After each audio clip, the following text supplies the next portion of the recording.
Hello बच्चों, make it easy का online platform पर आप लोगों का बहुत बहुत स्वागत है। तो भाई फाइनली 2025 आरआरबी जेई का नोटिफिकेशन आ चुका है। फॉर्म भी भरने आपके पास 31 तारीख से स्टार्ट हो जाएंगे। लेकिन सबसे इंपॉर्टेंट चीज ये है, उससे पहले जानना मैथ्स के बारे में कि पिछली बार जो आरआरबी जेई का पेपर हुआ था ना, उसमें मैथ्स के किस चैप्टर से कितने कितने क्वेश्चन आए थे। तो ये आप लोगों की कंफ्यूजन दूर करने के लिए, आप लोगों की प्रिपरेशन में थोड़ी सी हेल्प के लिए मैं पूरा का पूरा एनालिसिस करके लाया हूं। तो आरआरबी जेई सीबीटी 1 2024-25 यानी पिछली बार जो आपके पास दिसंबर में एग्जाम हुआ था आरआरबी जेई का, उसमें जो मैथ्स के क्वेश्चन आए थे 30 क्वेश्चन, वो किस किस चैप्टर से कितने कितने क्वेश्चन आए थे, क्योंकि लगभग लगभग 9 शिफ्ट में आपका पेपर हुआ था। तो पूरा उन 9 शिफ्ट को हमने क्या करा है, एनालाइज करा है। एनालाइज करने के बाद पता चले कि फ्रिक्वेंटली इस चैप्टर के इतने इतने क्वेश्चन आ रहे थे। तो वो सारा का सारा डेटा आप लोगों के सामने में रखूंगा। तो फटाफट से स्टार्ट करते हैं बिना किसी देरी के। तो मैथ्स का पूरा एनालिसिस रहने वाला है। चैप्टर वाइज हम लोग क्या करेंगे, एनालिसिस, यानी चैप्टर वाइज देखेंगे कि किस चैप्टर से कितने कितने क्वेश्चन आए थे। ठीक है, ये पूरी की पूरी 9 शिफ्ट का क्या है, एक एवरेज है जो आप लोग की हेल्प करेगा कुछ मोस्ट इंपॉर्टेंट चैप्टर्स को बताने के लिए कि भाई इन चैप्टर्स पर ज्यादा फोकस आप लोग को करना है। क्योंकि भाई पीवाईक्यू यानी पिछली बार जिस तरीके से पेपर आया था, अब की बार भी लगभग लगभग वैसा ही पेपर आएगा। ठीक है, तो फटाफट से स्टार्ट करते हैं। इन पूरी 9 शिफ्ट का जो हम लोगों ने पूरा रस निकाला है, जो पूरा हमने जोड़ तोड़ करके निकाला है, वो है ये। तो जरा ध्यान से देखते हैं। तो एक साइड मैंने लिखे हैं चैप्टर और दूसरी साइड क्या है, क्वेश्चंस है। तो सबसे पहले हम बात करें रेशो की। तो रेशो से 3 से लेकर 4 क्वेश्चन लगभग लगभग हर एक शिफ्ट में आए हैं। ठीक है, किसी में 3 आए हैं, किसी में कितने आए हैं, आपके पास 4 आए हैं। ये एक तरीके से क्या है, आपका एवरेज है। अच्छा, सिंप्लीफिकेशन की बात करते हैं तो एवरेज क्या रहा है, लगभग लगभग हर शिफ्ट का 3 से लेकर 4, किसी किसी में 5 भी बने हैं, किसी किसी में 3 भी बने हैं, किसी किसी में 4 भी बने हैं। ठीक है, परसेंटेज की बात करते हैं तो 2 से लेकर 3 एवरेज रहा, यानी पूरा मिलाकर अगर देखा जाए तो भाई एक शिफ्ट में 2 से लेकर 3 क्वेश्चन बन रहे हैं। एवरेज का मतलब हमेशा आपके पास क्या करना है, एक मिड पॉइंट बताना है। ठीक है, मतलब किसी शिफ्ट में 3 बने, किसी शिफ्ट में 2 बने, किसी किसी शिफ्ट में आपके पास 4 भी बने हैं। ठीक है, प्रॉफिट एंड लॉस की बात करते हैं तो 2 से लेकर 3 क्वेश्चन। डिस्काउंट की बात करते हैं तो इसके भी 2 से लेकर 3 क्वेश्चन। यानी अगर मैं, आपको भी पता है कि परसेंटेज का जो टॉपिक है ना, जो हमारा परसेंटेज का चैप्टर है, उसी के अंदर हमारा प्रॉफिट एंड लॉस भी आता है, उसी के अंदर हमारा डिस्काउंट भी आता है। तो अगर हम इन तीनों को एक चैप्टर माने, ठीक है, इन तीनों को अगर हम एक करें, क्योंकि भाई हर किसी में परसेंटेज ही तो यूज हो रहा है, तो लगभग लगभग आपके पास 7 से लेकर 8 क्वेश्चन जो हैं, या फिर 9 क्वेश्चन जो हैं, 8 से लेकर 9 क्वेश्चन जो हैं, वो किसके बने हैं, आपके परसेंटेज के बने हैं। यानी ऐसे क्वेश्चन बने हैं जहां पर परसेंटेज का क्या हुआ है, यूज हुआ है। ठीक है, अच्छा, यही जो आपके पास परसेंटेज है ना, यही परसेंटेज आपके पास रेशो में भी कुछ कुछ क्वेश्चन ऐसे भी देखने को मिले जो थे तो रेशो के, लेकिन वहां पर क्या यूज था, परसेंटेज का यूज था। ठीक है, अच्छा, सिंप्लीफिकेशन की बात करें तो इसमें कुछ कुछ क्वेश्चन तो बहुत ही सिंपल से थे। मतलब इस तरीके के क्वेश्चन जैसे बॉडमास का रूल है ना, तो 3+4 × 2 - 1, ऐसे भी क्वेश्चन देखने को मिले हैं। ठीक है, चलो आगे चलते हैं। मेंसुरेशन की बात करें तो 2 से लेकर 3 क्वेश्चन, अच्छे अच्छे क्वेश्चन यहां पर देखने को मिले।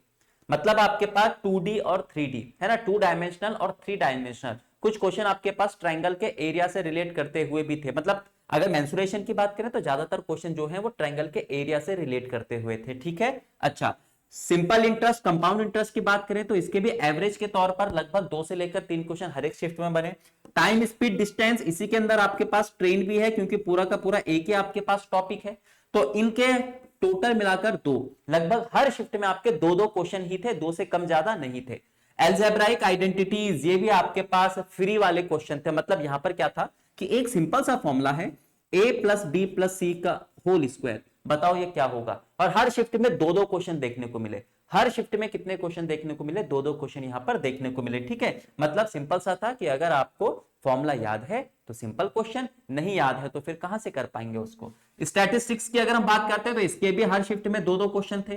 ट्रिग्नोमेट्री की बात करें तो इसके भी हर शिफ्ट में 2-2 क्वेश्चन थे, सिंपल सिंपल क्वेश्चन थे। ठीक है, एवरेज की बात करते हैं, इसके भी 2-2 क्वेश्चन थे। टाइम एंड वर्क की बात करते हैं, इसके 1 से 2 क्वेश्चन थे, किसी में एक आ रहे थे, किसी में 2 क्वेश्चन आ रहे थे। 2 में से एक टाइम एंड वर्क का था, एक आपके पास पाइप एंड सिस्टम का था। इस तरीके से क्वेश्चन आ रहे थे। ज्योमेट्री का लगभग एक एक ही क्वेश्चन बन रहा था। एज के किसी शिफ्ट में क्वेश्चन देखने को मिले, किसी शिफ्ट में नहीं मिले। एचसीएफ एलसीएम के भी 0 से 2, इसका मतलब किसी शिफ्ट में तो कुछ भी नहीं था, किसी शिफ्ट में आपको 2-2 क्वेश्चन वहां पर देखने को मिल रहे थे। ठीक है, तो ये था पूरा का पूरा हमारा चैप्टर वाइज एनालिसिस। अब आप साथ साथ देख सकते हो कि कौन सा चैप्टर कितना इंपॉर्टेंट है। एवरेज के तौर पे हर एक चैप्टर्स को मैंने लिखा है, इसी को मिलाकर टोटल आपके कितने क्वेश्चन बन रहे थे, 30। अच्छा, एक चीज आप लोगों ने और ध्यान रखनी है कि वैसे आपके पास मेंशन तो नहीं है कि मैथ्स के 30 ही क्वेश्चन बनेंगे, लेकिन फिर भी जैसा इनका क्या रहा है, पूछने का तरीका रहा है, जो इनका फॉर्मेट है, मैथ्स के लगभग 30 क्वेश्चन होते हैं और रीजनिंग के लगभग कितने थे आपके पास, 25। यानी टोटल मिलाकर कितने थे आपके 55 क्वेश्चन मैथ्स और रीजनिंग के। ये डेटा हल्का सा ऊपर नीचे भी रहा, ऊपर नीचे का मतलब 55 तो 55 ही थे, किसी शिफ्ट में मैथ्स के कितने बने आपके 29 और रीजनिंग के कितने बने आपके पास 26, किसी में मैथ्स के आपके 31 बने, रीजनिंग के कितने बने 24 बने, यानी टोटल मिलाकर 55 मार्क्स का आपका मैथ्स रीजनिंग था। लेकिन ये मैथ्स और रीजनिंग में हल्का सा क्या था, +-1 +-2 इस तरीके से क्वेश्चन देखने को मिल रहे थे। ठीक है, तो पूरा का पूरा आपके पास मैथ्स का एनालिसिस ये है। इसके हिसाब से आप लोग अब जो आ रहा है आरआरबी, उसकी प्रिपरेशन कर सकते हो। आप लोग फोकस कर सकते हो कि मोस्ट इंपॉर्टेंट टॉपिक्स कौन कौन से हैं, ठीक है, उस पर आप लोग क्या कर सकते हो, ज्यादा मेहनत कर सकते हो। ठीक है, क्योंकि पीवाईक्यू का यूज हम क्या कर सकते हैं, एनालिसिस करने में ही कर सकते हैं, क्योंकि पिछली बार जो पेपर हुआ था, अब की बार जो पेपर है उससे बहुत ज्यादा अलग नहीं होगा, कहीं ना कहीं वही पैटर्न वो क्या करेगा, फॉलो करेगा। ठीक है, तो मैथ्स का पूरा एनालिसिस ये है।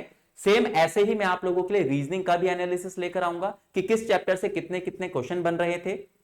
टोटल जो आपके पास मैथ्स के 30 क्वेश्चन है, उसको तो हमने डिटेल में देख लिया किस चैप्टर से कितने कितने क्वेश्चन थे। ठीक है, रीजनिंग की भी हम सेम टू सेम ऐसे करेंगे कि 25 क्वेश्चन जो है उसमें किस चैप्टर के कितने कितने क्वेश्चन बन रहे थे। ठीक है, बाकी देखिए मेक इट इजी आप ही लोगों का प्लेटफॉर्म है, इतने सारे बच्चे यहां से सेलेक्ट हुए हैं पिछली बार, तो आप लोग भी अब की बार अपनी फोटो यहां पर लगा सकते हैं। एंड यानी 120+, पिछली बार का हमारा स्कोर जो है वो 120+ का है, तो अब की बार और ज्यादा हम लोग कोशिश करेंगे और मेहनत, हम तो आप लोगों के लिए बहुत मेहनत करेंगे, लेकिन क्या आप लोग अपने लिए सीरियस हो, है ना। तो आप लोग भी अगर इस जर्नी का हिस्सा बनना चाहते हैं, आप लोग भी 2025-26 का आरआरबी अगर क्रैक करना चाहते हैं, तो हमारे प्लेटफॉर्म से जुड़ सकते हैं। चाहे टेक्निकल हो चाहे नॉन टेक हो, दोनों कोर्स आप लोगों के लिए अवेलेबल है। ठीक है, make it easy mechanical app है, वो आप लोगों को क्या करनी पड़ेगी, डाउनलोड करनी पड़ेगी। प्ले स्टोर पर जाइएगा, वहां पर सर्च करके आप लोग क्या कर सकते हैं, डाउनलोड कर सकते हैं। उसके बाद अपने मन मुताबिक आप लोग क्या कर सकते हैं, उसको परचेस कर सकते हैं, क्योंकि पूरा इसी तरीके से आपका क्या चलेगा, ये सिलेबस चलेगा, है ना। पूरे जो आपके पास मैथ्स है, रीजनिंग है, इसी के अकॉर्डिंग आपके पास रखी गई है। तो फिलहाल आज के सेशन में इतना ही, मिलते हैं आपसे अगले सेशन में। आज जैसे हम लोगों ने मैथ्स का करा था, सेम टू सेम वैसे ही हम लोग किसका करेंगे, रीजनिंग का भी करेंगे, ताकि जब हम अपनी प्रिपरेशन स्टार्ट करें तो हम 0 से स्टार्ट ना करें, कहीं ना कहीं +1 से तो हम लोग स्टार्ट करें, थोड़ा बहुत तो हमें क्या मिले, बेनिफिट मिले। ठीक है, तो मिलते हैं आपसे अगले सेशन में।